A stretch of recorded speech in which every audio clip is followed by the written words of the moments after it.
Всем огромный и пламенный привет!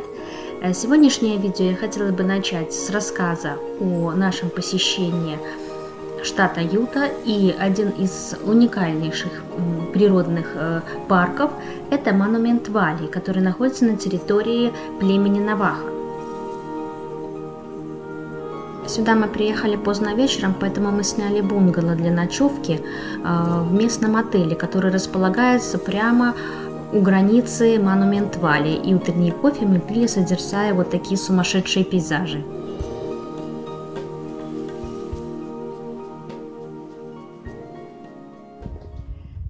Так, мы приехали в уникальнейшее место, наверное, самое уникальное на планете Земля. Это парк монументов. Это такие вот скалы. Находится это в штате Юта, на территории резервации племени Навахо.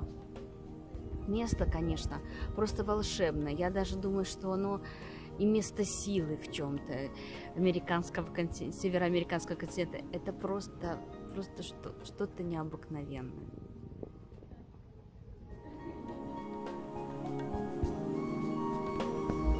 Свою популярность долина монументов приобрела в 20-х годах прошлого века, благодаря одному коммерсанту, который решил здесь поселиться, вдохновившись этими пейзажами. С разрешения индейцев он поставил здесь свою небольшую конторку с товарами, но прибыль у него была не очень большая, бизнес шел ни шатка, ни валка, и он решил, что пора что-то менять. Он был заядлым фотолюбителем, и у него было огромное количество снимков этих пейзажей. И он решил двинуть в Голливуд и попробовать прорваться к какому-нибудь режиссеру. На его удачу ему удалось подсунуть свои фотографии знаменитому в тот период режиссеру Джону Форду, который как раз искал место для съемок. Фотографии очень понравились Форду, и с тех пор огромное количество фильмов вестернов снимается именно в этой местности. После этого судьба и самой долины, и коммерсанта кардинально поменялась. Он резко пошел в гору, разбогател, и вместо маленькой конторки здесь уже поставил отель, из окон которого можно было лицезреть всю долину монументов как на ладони, где мы в принципе и снимали свое бунгало. Ну а что касается долины, поскольку эта территория принадлежит племени, то это единственная причина, по которой здесь невозможно организовать национальный парк. Но все же власти убедили индейцев пускать на свои земли туристов при условии, что вся полученная прибыль будет принадлежать племени. Долина монументов представляет собой жаркую и засушливую пустыню с немногими животными и достаточно редкой растительностью. Здесь очень редко идут дожди, и летом здесь температура может достигать до плюс 45 градусов. Советуют посещать это место либо весной, либо осенью. Но мы приехали в июле и очень переживали, что будет очень жарко, и мы не сможем даже выйти из машины. Но в тот день, когда мы приехали в долину, пошел дождь, и он был достаточно сильный, что с одной стороны нас и обрадовало, потому что не было жарко, но с другой стороны дождь тоже не давал хорошо рассмотреть окрестности. Сложно было сделать фотографию, потому что просто вода заливала объектив, дороги от дождя размылись, и было сложно передвигаться на машине. Многие подъездные дороги к панорамным площадкам тоже были уже негодными для проезда. Плюс, когда выезжаешь на вот такую вот красивую площадку, очень сложно что-либо разглядеть за туманом и облаками. Но в то же время в этом месте есть свое очарование. Когда-то давным-давно, около 250 миллионов лет тому назад, здесь плескалось мелководное море, на дне которого на протяжении очень длительного времени скапливался ил, который спрессовывался в песок, затем образовывался песчаник, а потом превращался в сланец.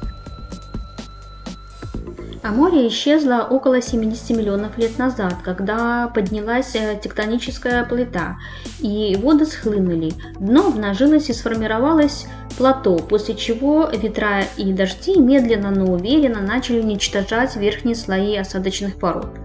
Так, на территории плато сначала появились многочисленные ущелья и каньоны, затем крутые и почти отвесные горы из осадочных пород. Ну и в конце концов образовались скалы, которые впоследствии эрозия расчленила на столбы и колонны, придав им причудливые формы. Процесс эрозии не останавливается до сих пор, он продолжается, и геологи утверждают, что скалы также разрушаются, и, возможно, через какое-то время, через миллионы лет или больше, это все превратится в песчаную равнину. Кстати, индийское название этой местности – место среди скал, где нет деревьев.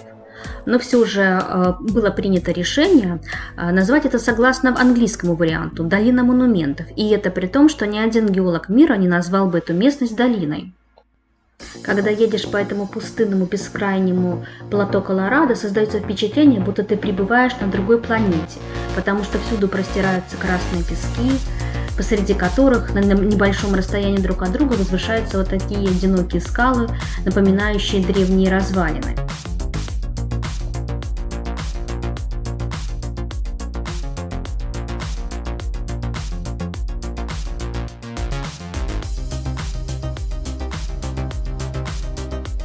Вообще штат Юта бьет все рекорды по количеству удивительных и даже фантастических природных объектов. И следующее место, которое мы посетили, это парк Арк, который также находится в штате Юта и считается одним из самых необычных мест на Земле, которое стоит увидеть. Arch Park – это крупнейшая коллекция уникальных скульптур, созданных природой с помощью воды и ветра. Все это создает очень живописные пейзажи, которые стоит увидеть. И, возможно, ты такие пейзажи не увидишь ни в одной стране мира. Здесь очень много скал, которые по форме напоминают арки, и были они сформированы в результате уникальных комбинаций геологических сил. Некоторые туристы называют это мастерской Бога, где он выпиливал все лобзиком, или наглядным пособием по геологии Земли. Это уже кому что ближе. Но кто бы ни создал эту красоту, усилия приложены гигантские, и сделано это со вкусом. В парке насчитывается около 2000 арок, и если у тебя есть огромное желание и сила, ты можешь их обойти все. Но если ты чувствуешь, что целиком парк тебе не обойти, то на сайте предложены туристические маршруты, по которым курсируют автобусы, и эти экскурсии охватывают самые интересные и уникальные арки. А поскольку место здесь достаточно пустынное и засушливое, лучше сюда приезжать весной либо осенью. Но мы рискнули и приехали летом.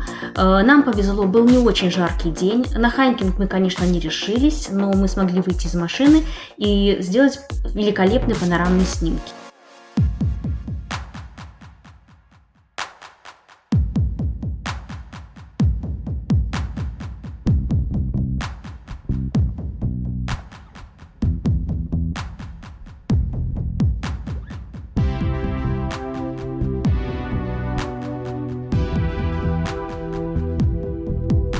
Этот удивительный фантастический ландшафт формировался около 300 миллионов лет.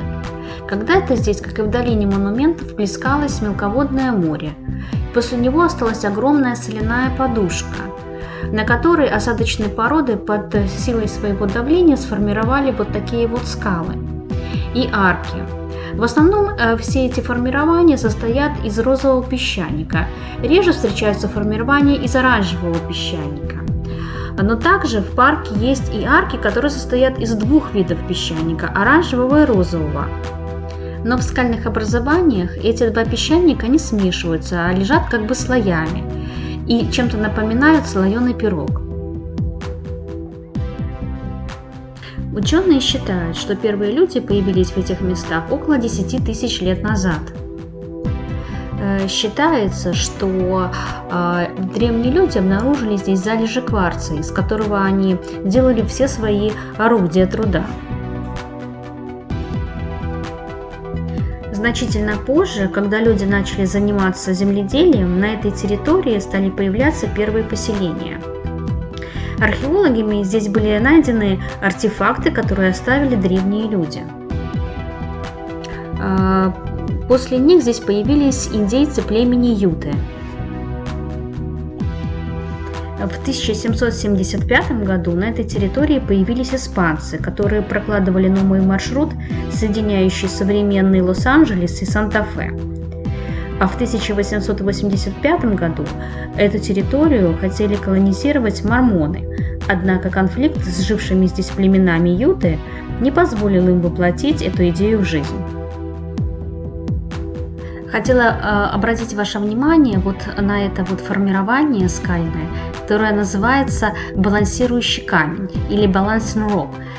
Многие туристы обходят по несколько раз вокруг это формирование, чтобы понять, на чем же все-таки этот камень держится.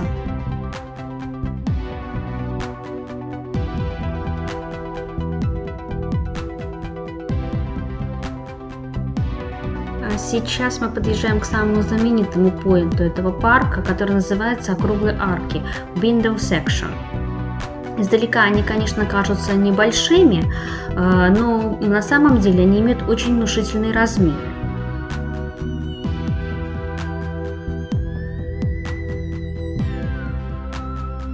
И, кстати, эти каменные скульптуры были увековечены несколькими режиссерами в нескольких фильмах.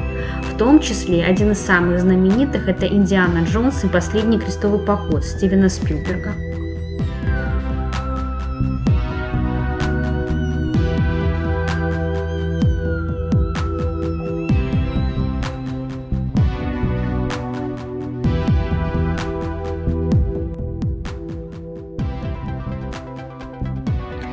Активно заселяться эти территории стали где-то с 80-х-90-х годов 19 столетия.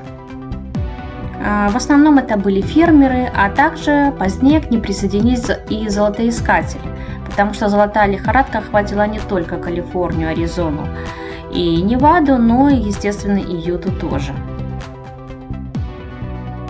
Естественно, это дало мощный толчок для развития этой территории и этого штата. Где-то в середине 20 века редактор местной газеты, который восхищался постоянно этими великолепными пейзажами в своих статьях, внес такую инициативу, чтобы сделать эту местность защищенной и охраняемой государством. Ему потребовалось какое-то время, чтобы этого добиться, и поддержка общественности, но в итоге в 1971 году эта территория стала национальным парком Соединенных Штатов Америки под названием Парк Арк. Все эти скальные формирования в парке в основном состоят из песчаника. И, к большому сожалению, под воздействием ветра, солнца и дождей песчаник разрушается, и разрушаются эти вот удивительные формирования. Но, по иронии судьбы, именно благодаря этим природным воздействиям и появилось это удивительное место на планете. Время течет, и ничто не вечно, как говорится, и даже вода точит камень. Вот. На данный момент за последние 50 лет подсчитано, что разрушено около 40 арок. К сожалению, они превратились в груду камней и пыли.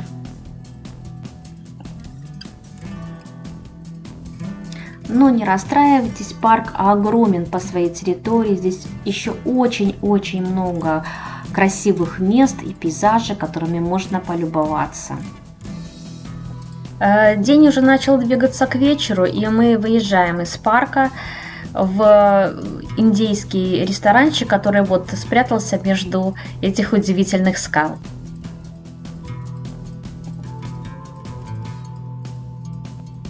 Друзья мои, всем огромное спасибо за просмотр. Тому до побачення і глядіть моє наступне відео.